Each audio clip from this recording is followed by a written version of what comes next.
Olá, meus irmãos, a paz de Jesus, o amor de Maria. Sejam bem-vindos a mais uma Palavra Viva da Comunidade Católica Cristo Ama. O nosso carisma é conhecer e amar a Cristo como discípulo amado.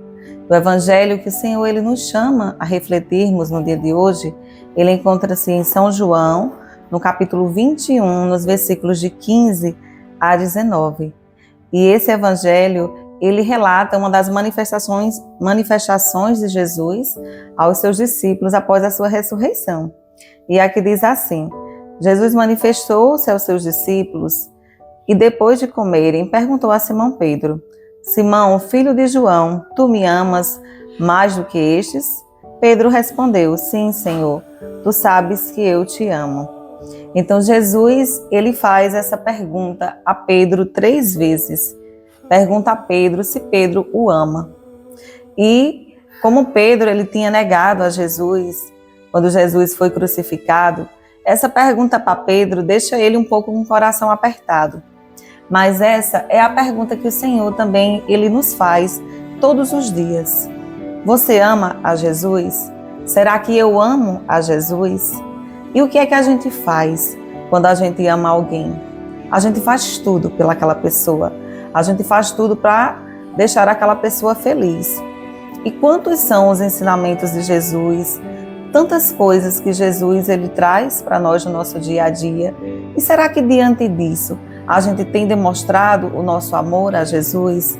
A gente tem se convertido realmente e a gente tem buscado fazer a vontade de Deus? E quando eu digo fazer a vontade de Deus, ele nos dá essa liberdade. Jesus ele não quer nos forçar a nada, mas ele quer que a gente faça isso por amor, retribuindo todo o amor que Deus tem por nós. Esse amor que é de graça, ele não cobra que a gente ame a ele, mas nós devemos amar Jesus diante de tudo aquilo que ele fez, porque esse é o amor verdadeiro. E só consegue seguir realmente a Deus quem o ama.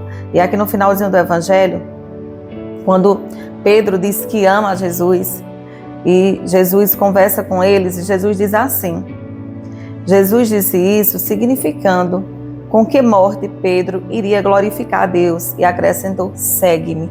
Então Jesus sabia que antes da sua crucificação Pedro negou, mas depois da sua ressurreição Pedro ele deu a vida por Jesus. E a palavra que Jesus diz aqui é segue-me. Então o convite que ele nos faz hoje é segue-me, segue a Jesus fazendo a sua vontade e renunciando a todo pecado.